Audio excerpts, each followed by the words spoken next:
Hello, everyone. Welcome back to the Visually Hidden Podcast. I'm Peter O'Brien, and once again, we have Mr. Stephen Bendler. How are you doing? And Mademoiselle Anne Milleville. Bonjour, hi. A couple of weeks ago, Anne had mentioned a movie called Santa Claus is a Stinker.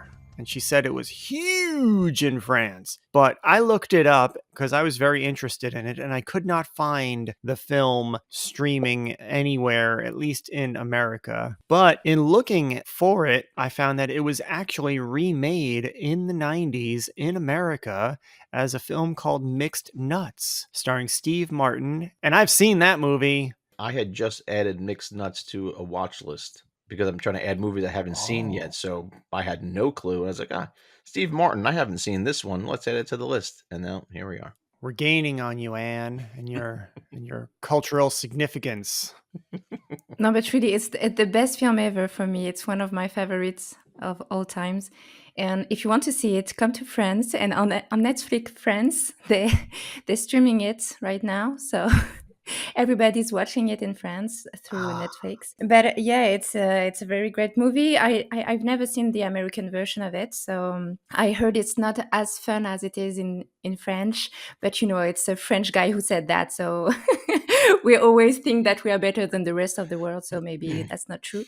But yeah, I would like to see Mixed Nuts. I never heard about it, but when I will watch it, I will tell you what I think about it. Yeah, a lot of people, they'll hate on remakes, and a lot of times, people are watching a remake, they don't even know it because it does come from another country. It's being remade from a foreign film. Like, that happens a lot more often than you would think. And usually, like, when people experience that, it's like, oh yeah, this movie's pretty good, it's pretty fun. And then they go and they track down the original film, and it's like, oh man, why did I like the American version? Then Mixed Nuts, I remember really liking it when I was a kid. Like, I saw it, in the 90s when it came out. It was on HBO and Showtime. So I saw that movie a lot when I was a kid. I have not seen it in a long time because I think the last time I tried to watch it, I was like, I don't know that I find this all that interesting anymore, But now that you say it's a remake of this French film, I really want to watch the original and then go back and watch Mixed Nuts again and just kind of see how they compare, because now with a remake there's something to kind of measure it against besides like my own experience. Actually, here we don't have much remake the opposite way, like an American movie remade in a French movie. We have many French movies that we know are remade with a US version. We have, for example, I think you call it The Upside. In French, it's Intouchable. It's a guy from the suburbs who helps a very wealthy disabled man. I don't know if you heard about this movie. Yeah, no, I've watched that movie. It's pretty good. The American version has Bryan Cranston and Kevin Hart. I want to see the original. We don't have many movies remade the French version, so that's what. But we have both version coming to France. When a French movie is remade with the US version, you can see both of them. I think one of the biggest remakes from a French film is probably The Birdcage. You got two heavy hitters in Nathan Lane and Robin Williams. How was that received on the Paris and French end of things? Did you guys enjoy that one? Is it? Do you guys consider that one to be better? Or I've never seen the original, but I love the American version. I would say the opposite for me. I never really heard about the US version, and I love the original, and the original is super popular here. So to be frank with you, I don't know about the US version. But that's the thing also. I think when you make a remake, we can have access to it, but we won't really watch it. We don't really love US remake. We know about them, but we don't really watch them. So I would say if nothing else, check it out at least once. I think you'll enjoy it. And how do you feel about movies like The Artist that came out a couple years back? That was a Best Picture contender. I love that movie. I agree with you. It's a fantastic movie. I loved it. But for me, it's not a remake. Definitely, it's a French movie. A French movie that dominated America, but I think primarily because it did not have that language barrier. And I think that's kind of at the root of this. Like you guys just said, Anne hasn't seen The Birdcage and you haven't seen La Cage aux Folles. It's like two separate worlds that are coexisting. But again, it's the same story, it's the same movie. And that's why they'll make the remake to appeal to this broader market that may or may not exist. But it is kind of interesting because, yeah, America does sort of dominate entertainment, and it does dominate the film industry. in a way, and there's all these international stars like Robin Williams. Everybody's heard of Robin Williams, but I'm sure Steve couldn't tell you who stars in the French version. No. Can you name like 3 French famous actors from France? No. Yeah. I find it fascinating because like me, like I said, like I love remakes and I love tracking down like The Magnificent Seven is not only an American film that has been remade, they remade it in America from the original American version, but that itself is a remake of a Japanese film, The Seven Samurai. Funny enough, even A Bug's Life is a remake of Magnificent Seven. In an abstract kind of a way. It's the same sort of plot and story. So it's a very famous story about these hired mercenaries to protect this small village community from these bandits or poachers or whatever you want to call them. Like that's the story. And that's what A Bug's Life is. And that's what Magnificent Seven is. And it all comes from this Japanese film, The Seven Samurai, which is a great film. We'll probably be talking about that a little bit later on down the line. Sometimes I do prefer the original to the American remake, even though I live here and I experience the language day to day. Sometimes, yeah, the original version just has a little bit more punch or a little bit more style, a little bit more pizzazz. There's a movie called The Vanishing, and the original version is like hardcore, like especially with its ending. It's like dark and like wow. The American version, which was the same filmmaker, they hired the same dude to remake his movie in America and stars Jeff Bridges and Sandra Bullock, Nancy Travis, Kiefer Sutherland. And it's kind of the same until you get to that last act, and then it just becomes Americanized. And while it's nice and it's fun, but if you see the original, you're like, oh man. I think it's the same for Santa Claus is a Stinker. It's a quite rude movie. So the original version is a play. When they made a movie of it, they tried to make it smoother at the end because the end of the play is really it's very sad, and so the movie it's quite a happy ending. I didn't watch the American movie, but I'm pretty sure if you say that every time they Americanize the story, I'm pretty sure it's smoother than the French version. As I said previously, it's a funny movie, but it's a dark comedy. It's not everybody can laugh about it. I mean, I don't know why French people love it so much. We are weird people, but yeah, I wouldn't be surprised if it's not funny for everybody in America. It's we're laughing about sadness. Actually, we're laughing about to be about to commit suicide. So it's quite a special movie.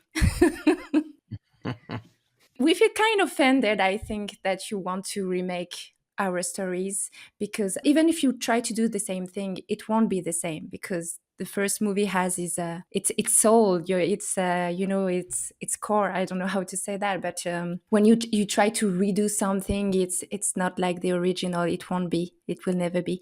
So I feel it's pretty sad that you try to remake everything. Every time something works in Europe, you want to remake your own version just to put your flag, on it.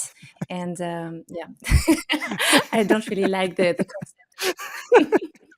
You know what? I'm right there with you. I watched a movie. It's a horror movie, but I think it's a horror movie that you would actually enjoy. It's called Let the Right One In, and they did an American remake. And I haven't seen the American remake, but I have watched the original, and I liked it so much that I didn't bother to go watch the American remake. So remakes for me, I think that if it's a classic, there's no reason to go back because you're not going to do any better. And I don't care how hard you try, you just won't. Now, there's certain movies that maybe when they first came out, it wasn't such a great film, and then maybe we can improve upon that. So I'd be interested in seeing some movies that kind of fell short the first time around get remade and see if they can work out the second time around. Yeah, there is actually one that I like, and you will be surprised because if you heard the previous episodes, I said that I don't like James Cameron. And the movie I'm gonna say is from is by James Cameron. So True Lies is the remake of La Totale, French movie. I must admit that the American version is better than the French one. There is more action in it. it should have been done in the French movie. The French movie, it's more about his personal life and his struggle with his wife having an affair. It's more about that. So it's interesting. It's a nice movie. But when you saw the James Cameron's version, you loved True Lies more than the original ones. Now we're kind of going to start splitting hairs here because at the end of the day, James Cameron is from Canada, so he's not exactly an American filmmaker. Really? I didn't know that. It's an American production, so Yeah. so there's that element as well. And now he lives, I think, in New Zealand is where he resides. So he's a citizen of the world, like Charles Chaplin. What we were talking about a moment ago, though, with regard to remakes and their appeal or lack of appeal, or whether or not they should even exist at all, those are all kind of personal opinions. And I think one of the reasons that films are made is because they are so successful in their respective country. But again, it's that language barrier. And a lot of people, they don't want to sit through subtitles. They just don't want to do it, or they don't have an ear for language. So the powers that be decide like, oh, well, this is a really good story. Let's just retell it for our audience because we could make a lot of money. Like, let's buy the rights and then we'll make the movie for this. But the story is so good, we get the right actors in here and we're going to make a ton of money. So they just kind of see it as a harvesting investment kind of thing. The same way like a lot of movies are based on books, but not a lot of people like to take the time to read the book. I mean, if you think about it, the movie is just a remake of the book. One of the problems I find is if you're going back to remake a classic film, my first question is why? Why do you have to have that story? Because you don't really want that story.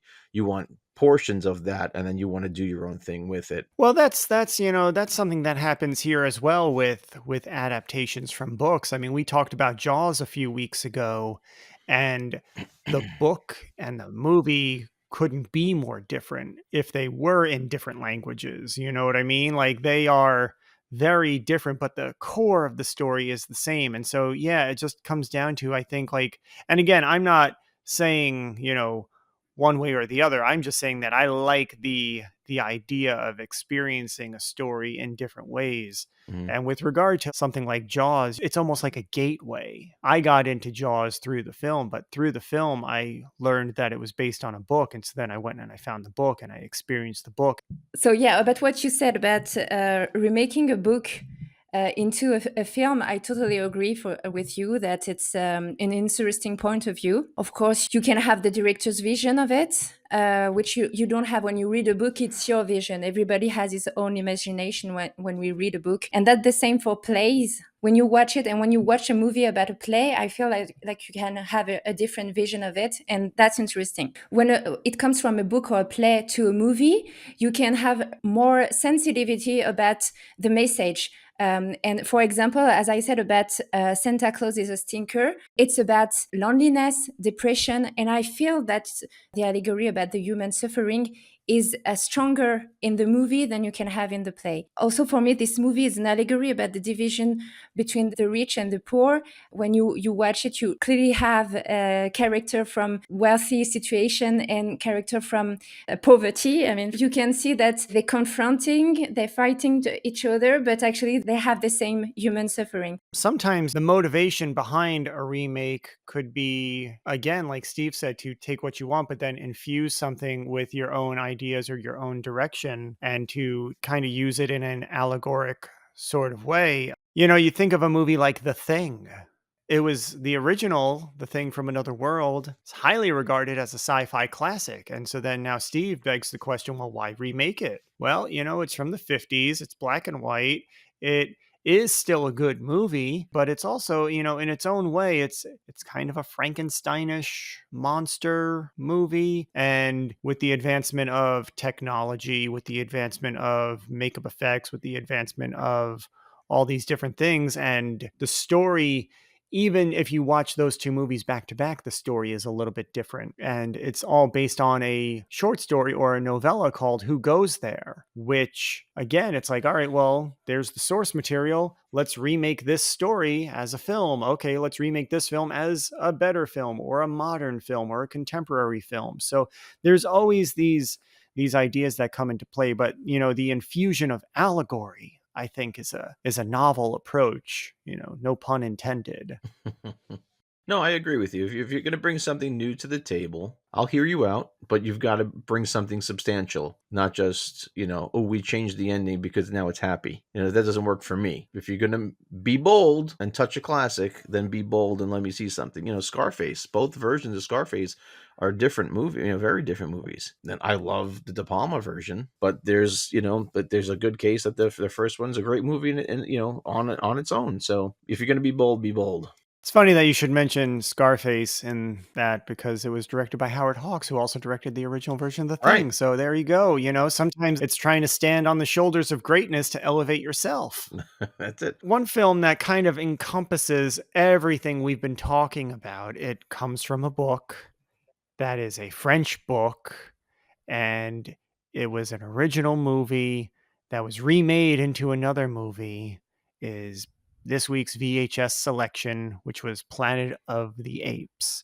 And the film was from 1968, so we're going to be talking primarily about the original. We might dabble a little bit for some highlight points, but for the most part, we're going to focus on the original film and not even so much the book, because again, in the VHS video, I kind of touched upon that they are a little bit different, and we've already kind of discussed reasons why that could happen. But Planet of the Apes from 1968, Franklin J. Shaffner, Charlton Heston, Kim Hunter, Roddy McDowall, Maurice Evans, Linda Harrison. Wow. I saw this film when I was young. I was probably in early high school, but I had been familiar with it because, again, it's just such an iconic film. If you have not seen it yet, go watch it and come back because we will be spoiling it here. In the VHS video, I kind of went out of my way to dance around certain things, but the gloves are coming off. Here we go. Planet of the Apes. Saw it when I was a kid. Kind of knew the ending, but didn't care. I wanted to see the story. I wanted to know, how does that work? I wanted to connect all the dots. So I knew that iconic image from the end of the film, that final frame of that film is embedded into our popular culture. If aliens are scanning our planet, that's probably what they're going to be seeing. It's just a representation on so many different levels. The Statue of Liberty at the end of the beach, and Charlton Heston just beating up the earth and hating humanity for what they've done. But at the same time, he's a representative of that humanity who left the planet because they were doing that. He wanted to get away from humans because he didn't like the civilization he was living in. And then he arrives at the final conclusion. I wanted to take that journey, that adventure. And then the thing that I didn't know when I got to the end of the film, I didn't know that there were 5 in total of the original series. So I had seen it on television. I caught it halfway through and I watched it to the end.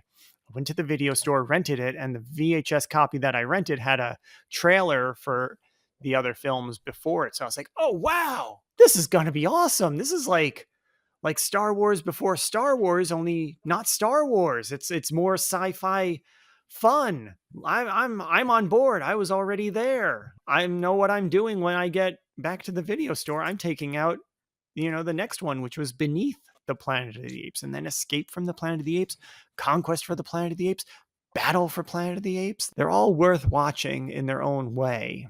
But again, for me going in, I was like, all right, well, let's see. And then as I was watching the movie again, Charlton Heston he's one of my favorite actors. He's up there with Jimmy Stewart.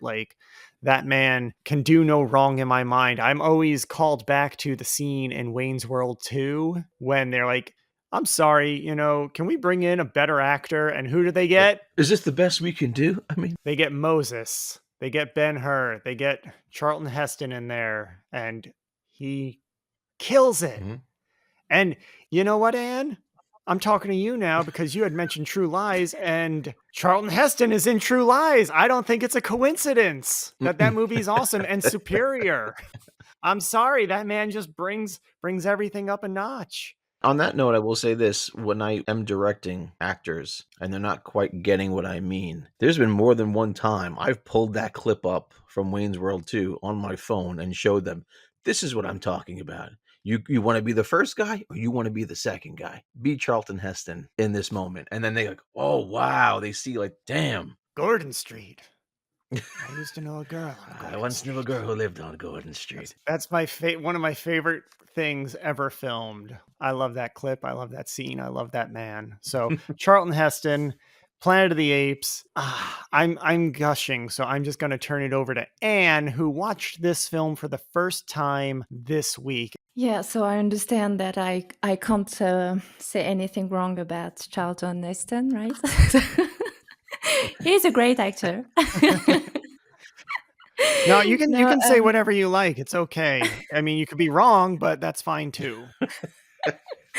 no, I have nothing against him, actually. I don't really like his character, but that's something else. About the movie, so yeah, it's the first time I watched it. I heard about it, of course. I didn't know it was from a French novel. For sure, the movie has a powerful message. That's what I liked about this movie. I like the message. But watching it, there are some scenes and some shots I really didn't like. For me, they are useless or they explain too much in just one dialogue, and I hate that. I hate when you take the audience for stupid people. I feel that way, especially the first scene before Taylor goes to fall asleep. The monologue he has, I hate that. It's an explanatory dialogue, and I like to discover everything during the movie, not to have scenes to explain me the context or to explain a character when they arrive on the planet and they fight Landon and Taylor. I call that a cockfight. They try to explain us who they are, but the way they do it, I don't like it. I like when you discover a character by the way he talks or the way he acts, not because of a conversation in 2 minutes. So, and yeah, I wasn't really convinced about the cast. I'm not talking about Charlton Heston, of course, but I feel bad for women in this movie because you said Linda Harrison. I don't know her. Apparently, she's famous. She doesn't talk, so we don't really know anything about her, and she has no interest except being the sexiest woman in the movie. So it just be beautiful and shut up. And I hate that. Even Stewart at the beginning, I don't understand the point of Stewart. Why did you create this character?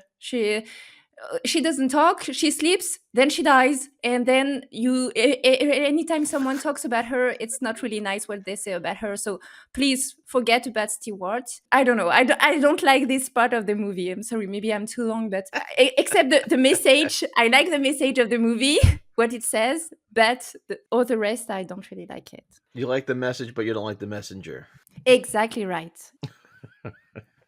Well, I find it a little interesting that you're focusing on Stuart and Nova, but you kind of gloss over Zira, who's the smartest character in the film. Yeah, Kim Hunter kills it. Okay, in that 3 movie. women, just one. People have respect for her. Okay, just 3 women. I really hate the way Taylor's talk about women. Even to Ziva, I think sometimes he's not nice with her. He thinks he's dominant. He always thinks he's dominant. He's arrogant. He's full of himself. I really don't like this character. I don't talk about the actor, of course. I just talking about the character.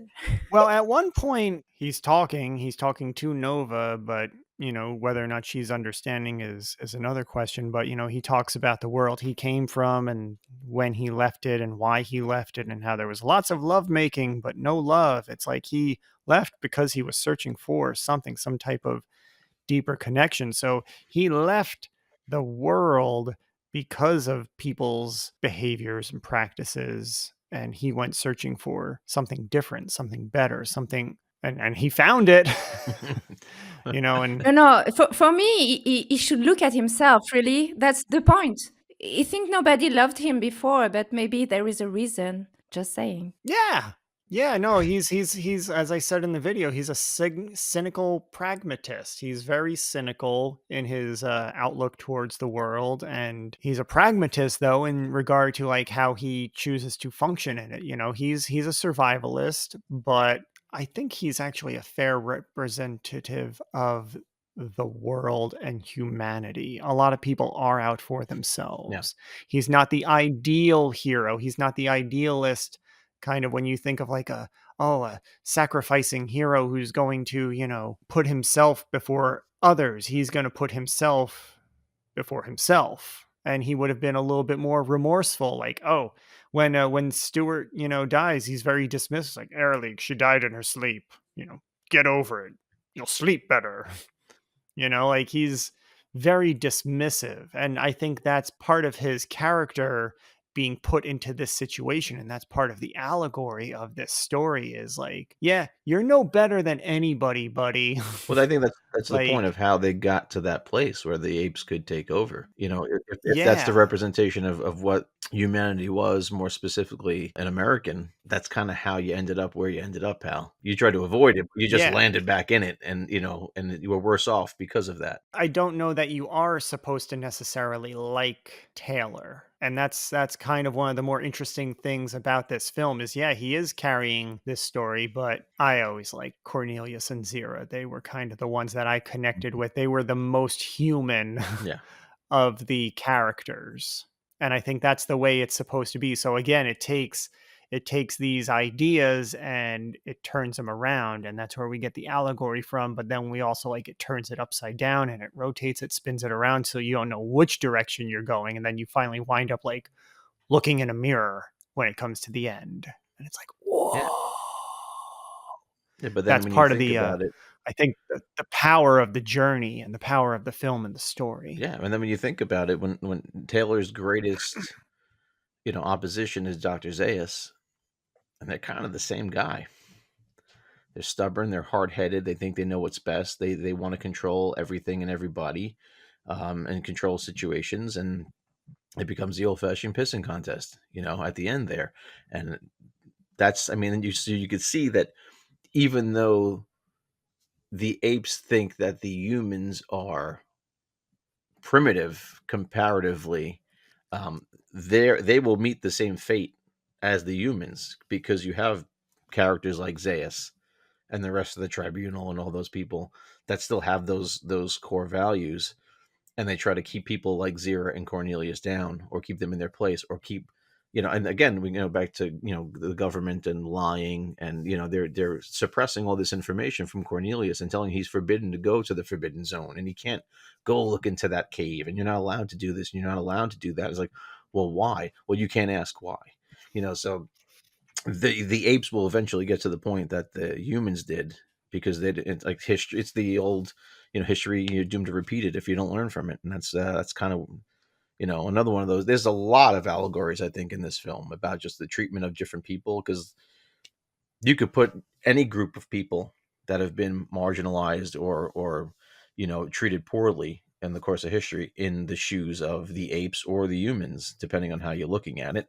And then you've got the political aspects of this. You've just got the humanity aspects of. So there's so much. This movie is brilliant because it does cover so many things. But I will say the one shot that I don't like is when they plant the flag for Stewart and Charlton Heston's doing that crazy over the top laugh. That's just a weird bad shot for me, because you could tell that the laugh is like dubbed, so it's almost like a kung fu Mhm. movie. That's the only shot in the movie. Even my son was like, "Why is he laughing like that?" Because it's very maniacal. It's very weird. It's like if I was the director, I was like, "Let's do that one again."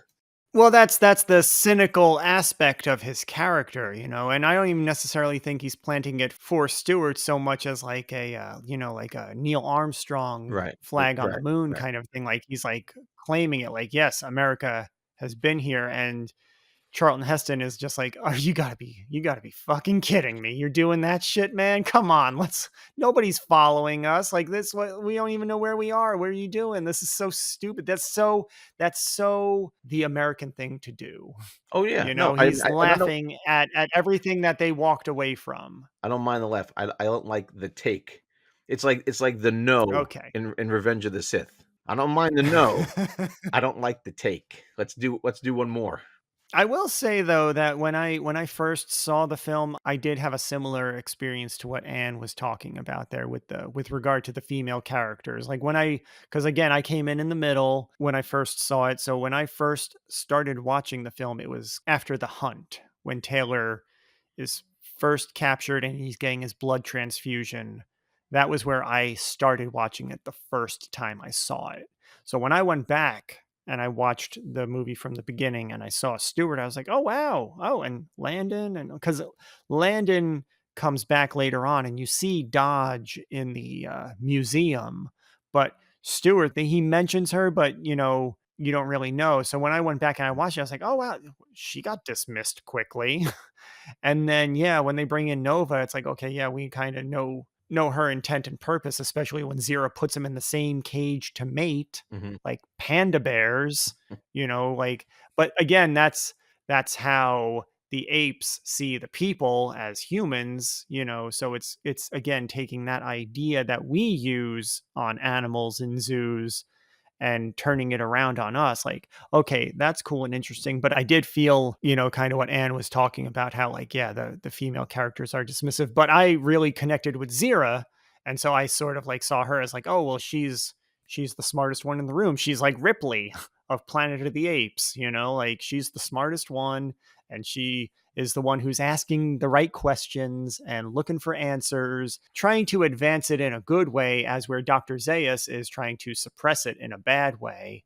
And so I kind of saw the movie as like the two of them in a push-pull, and she's trying, to get Cornelius on her side, but Dr. Zaius just has like too much power because he has like all the gorillas on his side and everything, and Taylor's sort of stuck in the middle of this crazy, crazy world, but it's his world. It has the ape mask on his own history. I was surprised for a movie made in the 60s about the special effects. Actually, I think it was pretty good, especially the ape mask, because I first watched in French, and then I switched for English because I wanted to hear the difference. And they speak pretty well with the mask. I was surprised because even in the present days, when you have movies with a mask, sometimes you don't really get what the people say. And I think they had an award for that, no, for the makeup or something like that. I read somewhere that they had, Yeah. and it's well deserved, because definitely it's a pretty good special effect for the 60s. So yeah, I think this movie made in the 60s is still something that we talk about in our societies nowadays. So it's interesting to see that a 50 and plus years old movie is still topical nowadays. It does remain relevant for sure. Like the ideas that are explored throughout this film and throughout this series are still relevant today, which kind of makes you wonder the impact that it's had. I think more people should be watching the Planet of the Apes movies and film series, and I feel like with regard to the remakes, they're entertaining and they're good and they're fun, but I feel like they lack that social poignancy Hmm. of the original film series. Yeah, I agree. The original can't be touched. And that's not to say that the other remakes, reboots, whatever you want to call them, that they're not entertaining or they don't have merit to them. But yeah, you can't beat the original. But I would be curious to know what the remakes are about, because when I just watched the posters of the remakes movies, the apes seem really uh, scarier than the original version. So it seems more violent, no? As you get deeper into the original series, you see an escalation of events. And the newer films, of course, yeah, they do kind of jump right in with both feet. I will say this with regard to the remakes. First, the Tim Burton remake from 2001 with Mark Wahlberg, they were really trying to play up the original elements with the allegory and the twist. And I think they were focusing a little bit too much on the twist and the approach to the twist, where a lot of things kind of fell by the wayside and got lost. And then it just kind of sat there because people were like a little too like, what the fuck? When they got to the end of the movie, they so much so that when it came out on DVD, they had to include a little insert card that explained their approach to the timeline. It's almost like a Christopher Nolan movie, Yeah. with the way you have to think about it in terms of time and what's happening and the displacement, the physics of it all. But Rise of the Planet of the Apes is, in my opinion, the only film of any of the Planet of the Apes movies where they actually watched the previous movies before they sat down to write that movie. They took a lot of really good notes and they weaved things into it that would set up and pay off later. And Rise of the Planet of the Apes is, for me, it's a damn good remake. Really kind of, holds up really well and stands on its own when compared to the original. I think it just does things exceptionally well. Well, I don't know there because Beneath the Planet of the Apes is exactly where that movie should be buried. Because for me, that's the Jaws 3 of that series. Holy shit, that's bad. Ah, And I think the last one too is pretty awful. There's two of them in the original five that are pretty bad. I know that the original is the best. Escape the Planet of the Apes is really good. I forget. There's another one that was really good, and there's one that was like, what are they doing here? the first time I saw Beneath the Planet of the Apes, I was, yeah, I don't want to ruin it for Anne, but I was kind of like, what the fuck? Big time. And then as I watched it more, and a lot of times, again, people will watch a movie once and like that'll be it. Like I watch movies like I don't know how many times I've seen Beneath the Planet of the Apes, but it's more than 10. Like I have watched that movie a lot. I've studied it, and when you watch it, I don't want to say it has like a brainwashing effect, or like when you listen to a song and it's like, I don't know if I like this song, and then you listen to it 30 times like, I love this song. I don't want to say it had that kind of effect on me, but Beneath the Planet of the Apes, it's definitely one that it pays off more as you watch the series. But again, my fondness is, through nostalgic eyes and through my own self-induced brainwashing. Yeah. I love the Apes. For me, the original series is right up there. The new series, I love the first one. The others, they're not bad, but as a series, as a story that's being told and the execution of it and all of the ingredients in the soup, I feel like the original series still outshines it. Yeah, the original series is the best. The Rise series is really damn good, and it's continuing because the new one comes out in like April, I think, or something like that. Like Kingdom of the Planet of the Apes is coming, which is a continuation from this trilogy with Andy Serkis. So I'm excited to Yeah. go see that one in the theater. I'm going to take my son. The Tim Burton one, when I saw it, felt a little weird. I saw it in the theater, and I think I saw the original, just the original once before I had seen that movie. I was like, this isn't. It's definitely. I mean, a lot, and I have a massive place in my heart for Tim Burton. I love Tim Burton. I was like, I don't know if I love this movie. That was the only reason I left my house that summer was to go see Planet of the Apes. And I saw it 3 times. And even after 3 times, I was still kind of, that original impression of what the fuck? It lingers. I would be curious to have my own opinion about the remakes and everything that came out about the Planet of the Apes. Even if I didn't really like the movie that I first watched, that's a movie I will probably revisit. I will. I would love to watch it again. Now I have your opinion about it.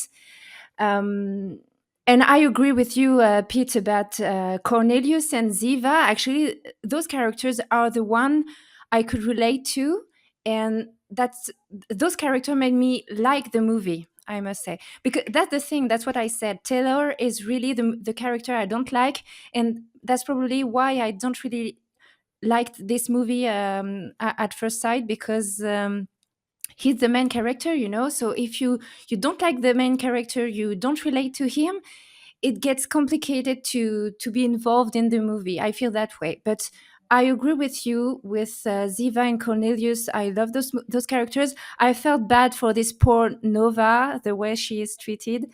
And I liked Landon and Dodge also. We don't really talked about them, but actually, we don't know much about them. We know a bit about London, but Dodge, we don't really know much.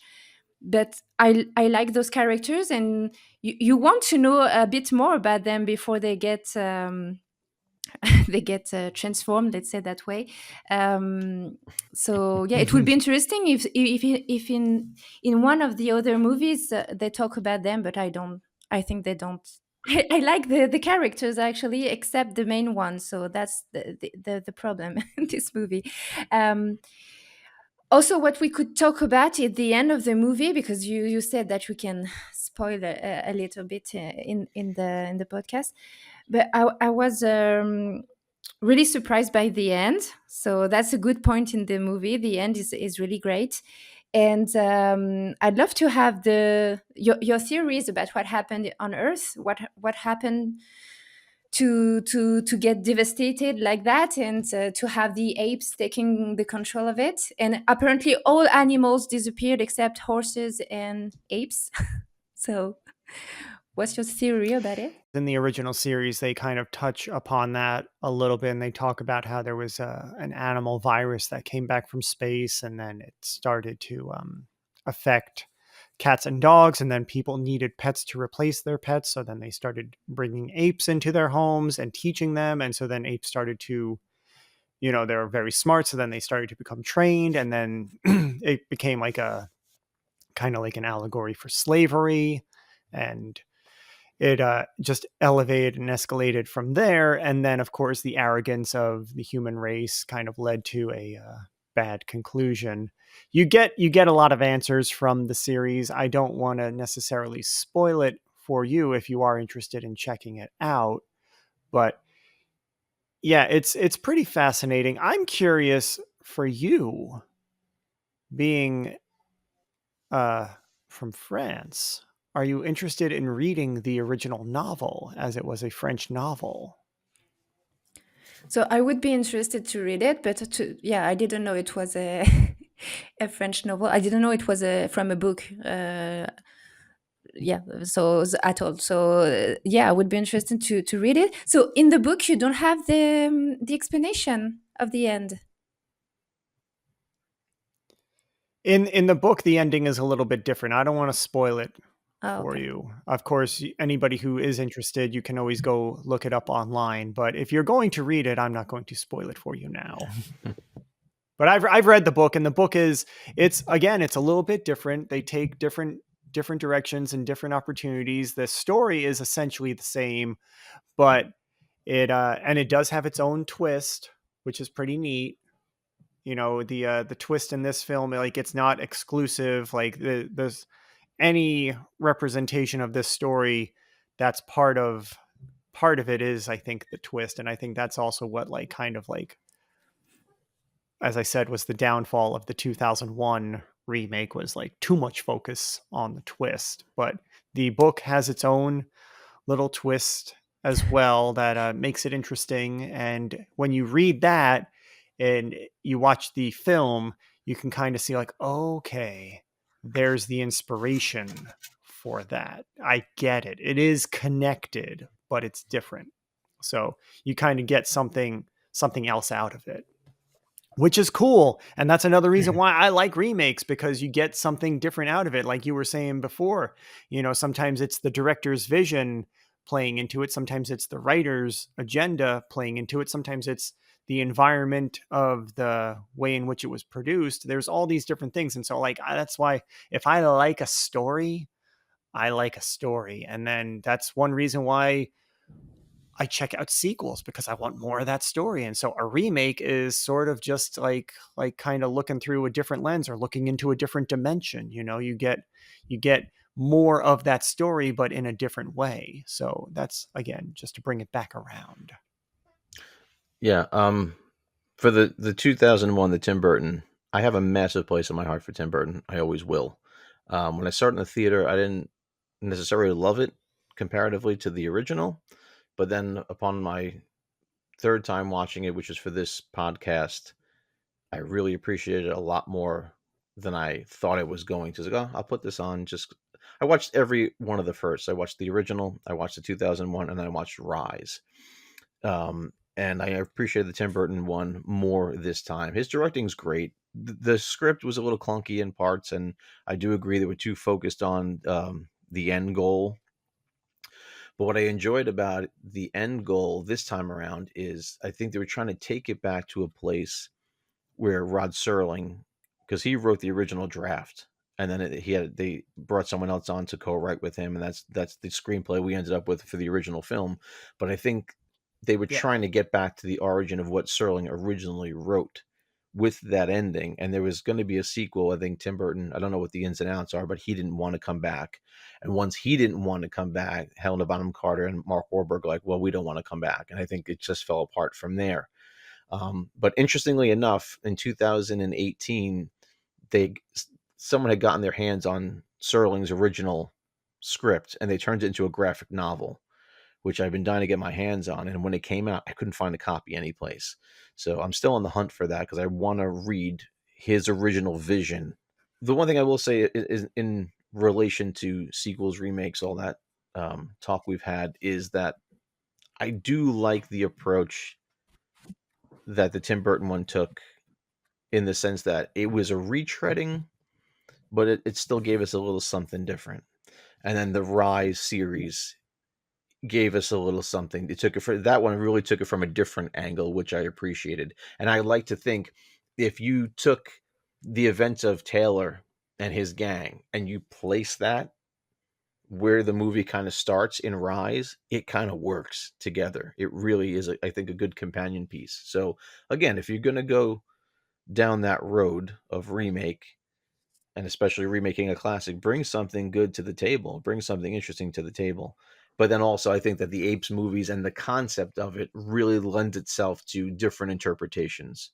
So not every film franchise Mhm. really does that, but I think this one is very welcoming in that sense. I don't mean to sound like I'm like, crapping on the Tim Burton version. I saw it in the theater 3 times. I paid money, and I bought the DVD. I have 2 copies of the DVD because I have it in the Planet of the Apes box set. It does have some strong points. The makeup Fantastic. is amazing because it is actual Hmm. makeup, and it's Rick Baker, who is, oh my One of the greatest. goodness, Rick Baker. I could talk about him forever as well, but the 2001 remake, it's not bad, but the first time you see it, like, again, you need to have some context. It is a fun Hmm. ride. I don't necessarily agree with everything in it, and I'm not even so sure that Mark Wahlberg was the right No. choice. I think the performances, specifically the ape characters, because Michael Clark Duncan is great.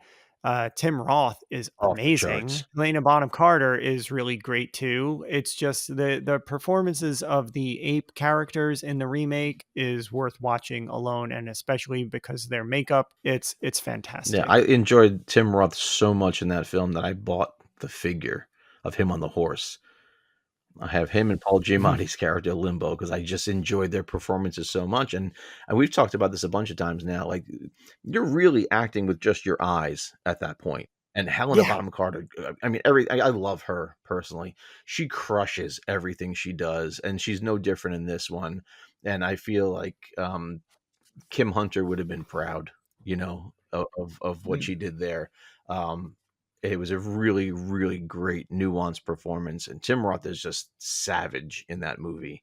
I mean, a whole other side of him. I feel like he was really like he was free under that makeup, as crazy as that sounds, but he just went. He went. I mean, I love him, period, but he yeah. went for it. And Paul Giamatti, man, I watched that guy read the phone book. I just love him so much, and he always brings a fun texture to whatever he's doing. So, and he had a blast doing that because he's a massive Apes fan. So this was like a dream come true Mhm. for him. So he just had so much fun in the role. Do we know the origin of the idea of the Planet of the Apes? Because okay, the apes, I guess it's because of the DNA. We share a lot of DNA with apes, but why not another animal like the dolphin? we, we have lots of DNA with dolphin, and it could have been the first Avatar movie, before James Cameron, something under the Listen, sea, or listen, I don't know. say no more. We'll write the script. Planet of the Dolphins. Let's not give that Yeah, maybe away. I have Yeah. a good idea. I don't know, but no, but really, do we Dawn know? of the Dolphins. I love the franchise. It's an exciting franchise. I think there's again, it's one of those franchises where people can add and bring something to the table. I think it's welcoming in that sense, and I think it's going to go down as one of the greatest franchises of all time. I think it's going to keep going. I don't think it's going to slow down. There might be some years where there's a gap and stuff doesn't happen, but it's one of those franchises that will keep getting revisited over and over and over again because I think there's a wealth of opportunity for filmmakers to come and bring something to it and add to it, almost like a big tapestry.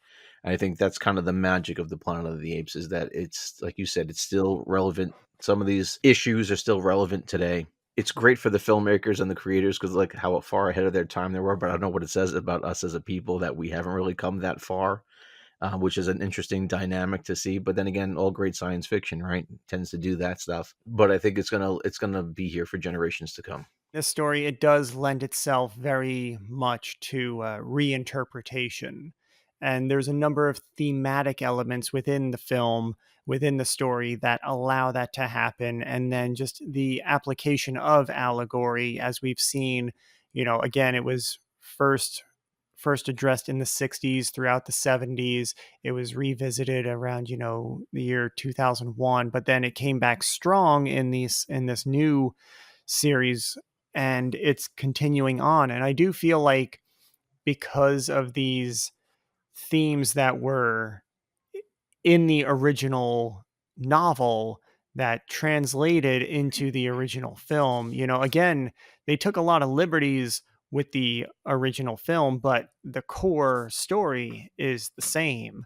And it's those things that, if you look at each version, those are the things that carry forward. It's not so much the setting or the time period or the technology. It's the core story of the relationship, not just between the apes and the humans, but between the characters and the people, and what it says about those relationships. And I think that's what really gives it the legs to move forward from this point on. I do feel like this is, arguably probably the greatest science fiction series, simply because of the infusion of allegory and the execution of it. There are other films like Clockwork Orange, which again has allegory laid within it, but it's a standalone film. It's not a series. And if they tried to make it into a series, I don't know that it would have the gravitas of the film. I mean, I'm sure somebody somewhere in a bungalow in Hollywood is trying to develop Clockwork Orange into a television series as we speak. Mm-hmm. But I don't think it's gonna, be as impactful as the film. It may be different, the way, their Watchmen series was different, and the Westworld series was different, and we see how successful they were. So let's leave that there.